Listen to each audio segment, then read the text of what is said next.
Hi there, I'm Lena Anani, and you're listening to She Wrote a Book, where I interview amazing women from all over the world who also happen to be published authors. I created this show to educate, entertain, and inspire you to be the voice you want to hear in the world. Did you know this episode comes with a free gift? It's a webinar for aspiring authors who want to learn my insider secrets on writing and publishing books. You can access this free training instantly at SheWroteABook.com/bonus.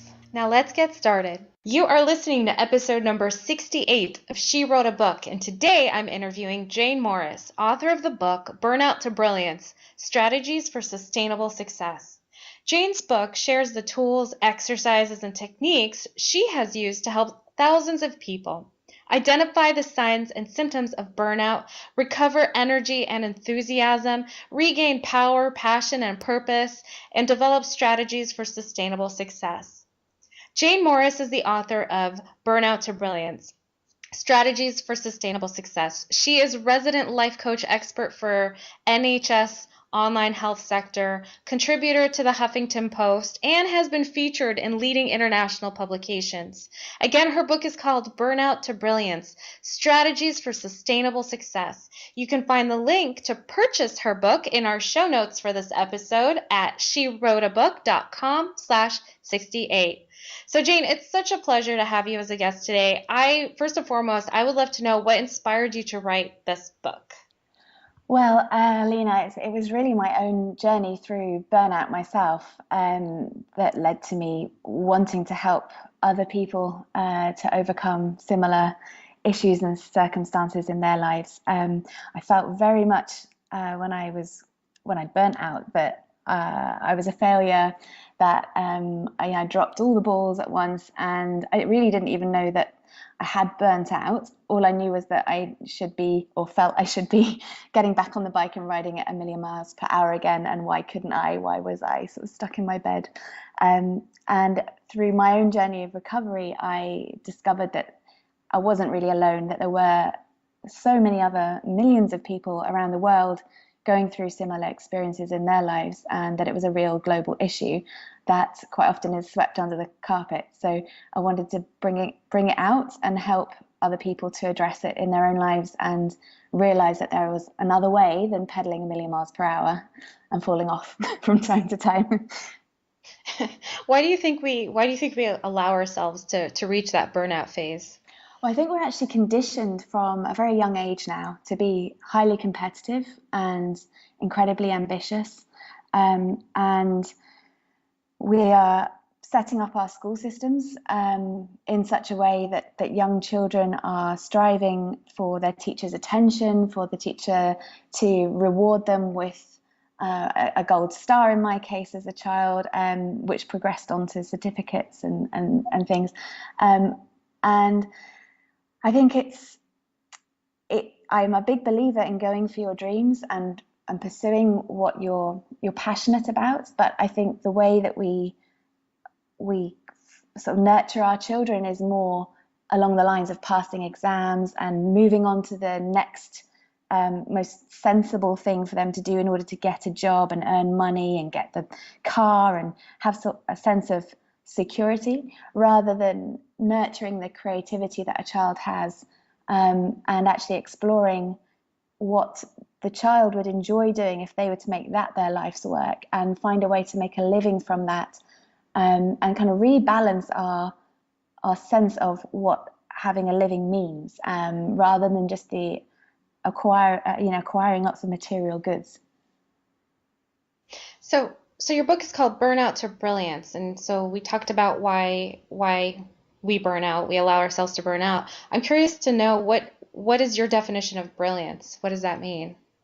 What does that look like?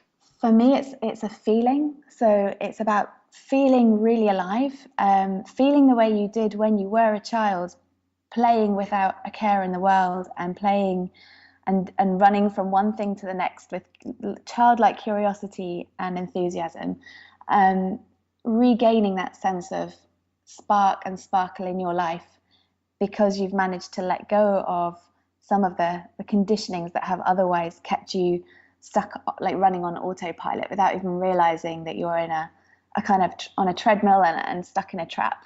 and comparing yourself to the person next to you and justifying that it's okay because the person next to you is equally as miserable or equally as tired or equally as tangled up in struggling for success as you are. It's funny that you say that, comparing yourself to the person next to you and if they're tangled up, right? That was a really great way to describe it. Um, and it's funny that we think that's how we should be because everyone else around us is feeling tangled up. So I'm not doing enough with my life and I must tangle myself up. I really, that image that you just painted for me was perfect and I had to share that with you. So does everyone burn out the same way? Does everyone get tangled up in the same way? No, everybody really accumulates stress in different ways, and no burnout experience is ever really the same. But what there does seem to be is an underlying um, similarity in the types of beliefs that people will be holding about themselves that then lead to burnout and how it then shows up and manifests in each person's experience. So for me, for example, I had a belief that I had to be the best I could be, that good wasn't good enough. And there was a mantra I'd learnt in primary school that was good, better, best. You will never rest until your good is better and your better best. And the intention that the headmaster had at the time of teaching us this mantra and having us repeat it in the assembly in the mornings was really from a positive place of wanting us to aspire to our best selves and to go on and do great things. But the kind of the part for me that really tripped me up was the never rest, and then the fact that this aspiring for this level of being my best, but good not really being good enough, and then I completely turned into a perfectionist. So I noticed that that's something that's quite common. People who have perfectionist tendencies, which is a really great blessing in many ways when it comes to putting something together and wanting to make sure that it's been done so excellently. But it can trip people up when they're trying to apply that to every area of their lives, because not one single area can be mediocre. And that can go from cleaning their toilet to making their dinner, or having their home looking spotless the way we think that all other homes supposedly look when the door's closed. So yeah, that sort of sums that bit up for me. That mantra, oh my gosh, I can't even imagine. I can see how it can help people, but yeah, like you said, that never rest. I want to know. So this was from primary school. Um, did you like over the years, did you completely forget about this mantra and then suddenly remember it as you were creating content for this book? It's a really interesting question, and yes, I had completely forgotten. I'd made it so much part of my everyday life that I wasn't even realizing that I was repeating it to myself at a subconscious level. I'd become the mantra, and it wasn't until I'd burnt out and I took time to reflect on how I'd ended up in the situation that I was in and trying to figure out how I could undo this tangled mess. And what was the root cause of it, that I kind of journeyed back to this mantra and to my childhood, and started replacing the mantra with healthier statements and beliefs. Wow, fantastic. Thank goodness for that. Because you created a very, I want to call it a meaty book. It is a really thick book full of lots of good information. And I want to know, like, who is this book for? Is this book for someone who is in the middle of a burnout, who is about to burn out, or someone who's past the burnout phase and figured out how, who who was forced to like slow down their lives to recover and recharge their batteries? Like at what stage does the reader need to be to fully benefit from your book? Well, I think really any of those stages, and at the stage when people are really burning out, when they actually need the book almost the most, to prevent completely crashing. Like, I'd love to be for people not to have to go through what I went through, to learn the lessons ahead of that, just to put the brakes on a little. You just describe it as a meaty book, and it is, in the sense that there is so much in there as far as the research behind burnout and how and why it happens, the ways in which to uncover your own core beliefs and understand for yourself why it is you're creating a feeling of exhaustion every day of your life, and the solutions and kind of ways of moving your life forward so that you don't go back and repeat it all over again.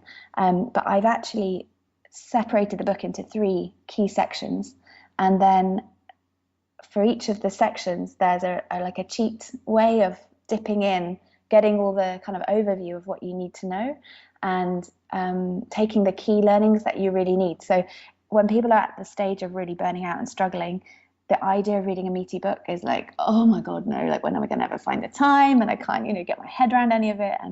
And so they can just jump to the end of the chapter where there's a summary of the chapter, and for each section, like a section summary, and get the nuggets of gold that they need to help sort themselves out. Yeah, I'm glad that you touched upon that, because as I was asking that question, I'm like, wait a minute, if I was in the middle of a burnout, there's no way I would pick up a meaty book. And I'm like, I can't believe I just said that. And so I'm glad, I'm really glad that you recovered from my mistake in that question. Because yeah, I love, heavy topic. Yeah. So the cheats definitely help, and that's great. So if I was in the middle of a burnout right now, which I might be, which chapter or section or page would I jump to get to help me get out of the burnout so that I can continue in reading from your book and learning more from your book? So one of the things that I teach people the most to do is to listen to their intuition and to follow like a sense of inner guidance. So my advice would be just to open the content list of the book and glance down it, just skim read the different chapter titles, and then just notice when you feel a sense of opening or inspiration, enthusiasm in your like heart area. And if there's chapters that look or feel kind of heavy to you, just ignore those and go for the bits that feel exciting and feel like you could dip in there and it would be enjoyable for you, and begin there. Yeah. That's a great suggestion. I love that. Perfect. So let me ask you this. What do you love most about being an author?